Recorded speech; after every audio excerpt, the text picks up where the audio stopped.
Bonjour à toutes et à tous, aujourd'hui on se retrouve dans cette nouvelle vidéo et ce nouveau concept dans lequel je vais revenir sur l'histoire des différentes équipes NBA et aujourd'hui on commence tout de suite avec les Milwaukee Bucks. Les Milwaukee Bucks sont fondés en 1968 dans l'état du Wisconsin. Leur nom, que l'on peut traduire par les cerfs de Milwaukee, provient tout simplement de la forte présence de ces animaux dans la région. Comme pour tous les nouveaux arrivants, les débuts sont relativement difficiles et les petits nouveaux finissent leur première saison sur un bilan de 27 victoires pour 55 défaites. Mais le système étant fait pour conserver un certain équilibre entre les différentes équipes, leur place en toute fin de classement leur permet d'obtenir le premier choix de draft. Dans la NBA, la draft est une cérémonie au cours de laquelle les franchises sélectionnent les nouveaux joueurs venant d'université pour intégrer le monde professionnel. Et c'est avec ce premier choix de draft que les Bucks sélectionnent le jeune Kareem Abdul-Jabbar.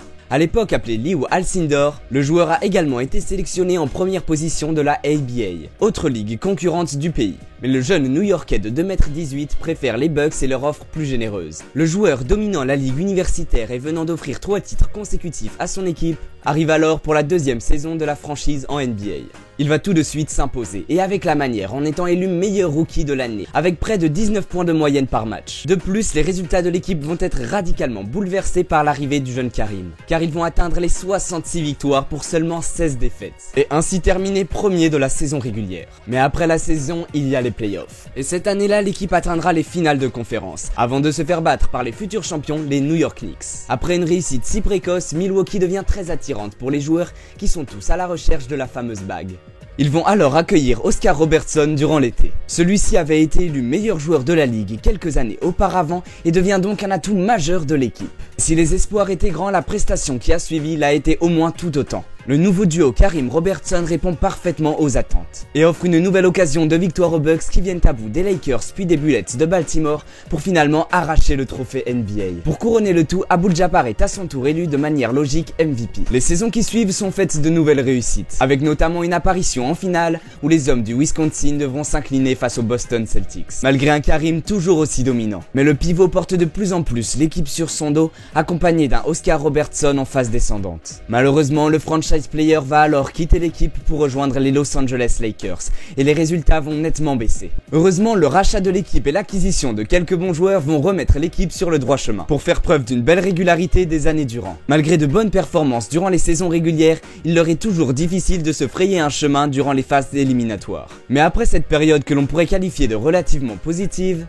les Bucks chutent dans une sombre époque qui durera près d'une décennie, marquée par des places de fond de classement. Il faut alors attendre 1998 pour les voir à nouveau concourir en play-off. Mais c'est en 2001 qu'ils deviennent vraiment dangereux et atteignent une nouvelle fois après de nombreuses années d'attente les finales de conférence, menées par le jeune Ray Allen. Ils s'y inclineront malheureusement face aux Philadelphia Sixers. De nombreux joueurs vont se suivre à la tête de cette équipe, mais aucun n'arrivera à la hauteur de l'exploit réalisé par Kareem Abdul-Jabbar. On voit alors dans les Bucks une équipe de milieu de classement qui arrive à avoir des résultats plutôt stables et même à se qualifier en play-off de temps en temps. Mais si aujourd'hui leur image est radicalement différente, c'est qu'il s'est passé quelque chose. Et ce quelque chose s'appelle Giannis Antetokounmpo. Giannis Antetokounmpo est un joueur grec né en 1994 dans la ville d'Athènes, de parents immigrés nigériens. Charles et Véronica n'avaient pas de papier et il était donc difficile pour eux de subvenir aux besoins de leurs 4 fils, qui se trouvaient obligés de travailler dans la rue. Le joueur raconte que parfois il n'y avait rien dans leur frigo et qu'ils ne mangeaient pas tous les jours.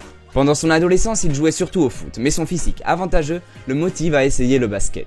Et c'est à l'âge de 15 ans qu'il rentre dans son premier club amateur. Ses entraîneurs soulignent son intelligence et son sens du travail qui le faisaient sortir du lot. Tout cela ajouté à un talent certain. Il continue sa progression et parvient à se hisser au sommet du basketball grec, ce qui reste cependant un championnat assez peu compétitif. Il décide tout de même de s'inscrire à la draft en 2013, où il est plutôt étonnamment sélectionné en 15e position par une certaine équipe au logo de cerf. Pour une telle position, le rookie réalise une saison satisfaisante, en tournant à 6,8 points de moyenne par match. Dès sa deuxième année, il devient un membre primordial de l'effectif, et son impact dans le jeu est de plus en plus important. Mais il faut patienter jusqu'en 2017 pour que Milwaukee parvienne enfin à se faire une place dans la ligue en arrachant la 7e place. Puis dès l'exercice 2017-2018, un nouveau coach et un Giannis Antetokounmpo explosif donne un élan très encourageant à l'équipe qui transforme l'essai pour terminer premier de leur conférence. Ils ne parviennent pas à dépasser les demi-finales de conférence, mais Giannis est élu meilleur joueur NBA et prévient qu'il est encore loin de son potentiel maximum.